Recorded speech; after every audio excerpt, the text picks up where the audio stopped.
In order to prepare for an interview, it's important to research in 3 areas.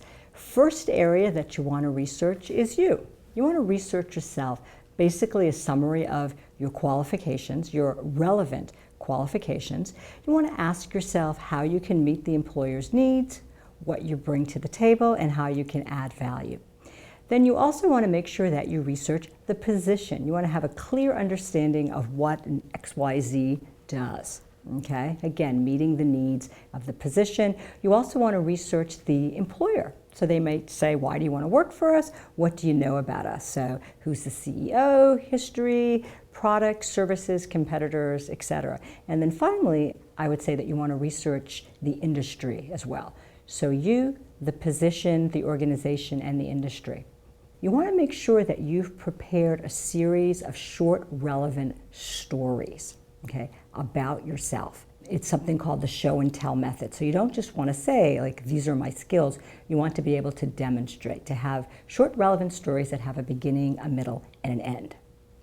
I would recommend that you practice. At the very least, lock yourself in a room with a mirror and practice responses to commonly asked questions. You don't want to script it. You're not an actress. You want it to be conversational, but you want to hear yourself say these responses out loud. And if possible, I would recommend that you set up a mock interview with a professional career counselor.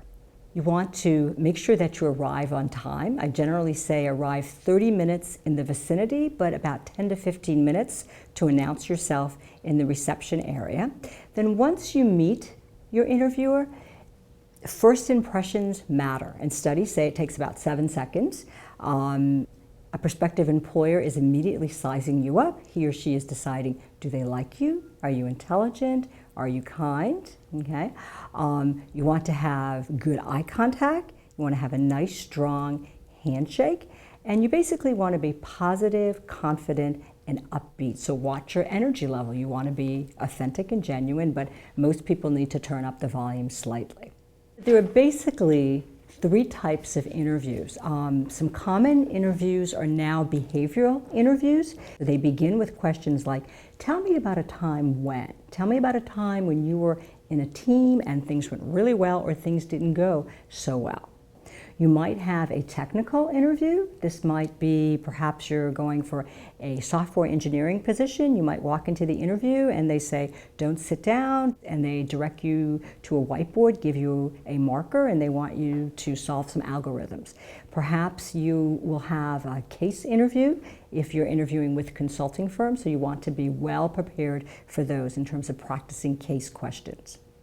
Telephone and Skype interviews are becoming more and more common, particularly for initial interviews. With a telephone interview, if you can get a landline, that's best. If not, make sure everything is charged up. You also want to make sure that you're in a quiet environment and that no one is going to disturb you. So the advantage is you don't have to worry about what you're wearing or what you look like, and you can have lots of notes, but you want to be organized. You want to make sure that you pace yourself, the tone, your articulation, that the energy comes forth within the telephone call. With a Skype interview, again, you want to test your equipment, make sure everything is working properly. You need to think about what you're wearing because you're going to be on camera. Have something colorful.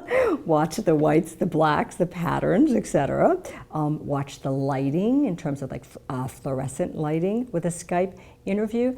And even though it might be your natural inclination to look at the screen, it's important to look at the camera. That's how you'll be making eye contact. And then finally, with a Skype interview, I would watch your background. Be very much aware of your background.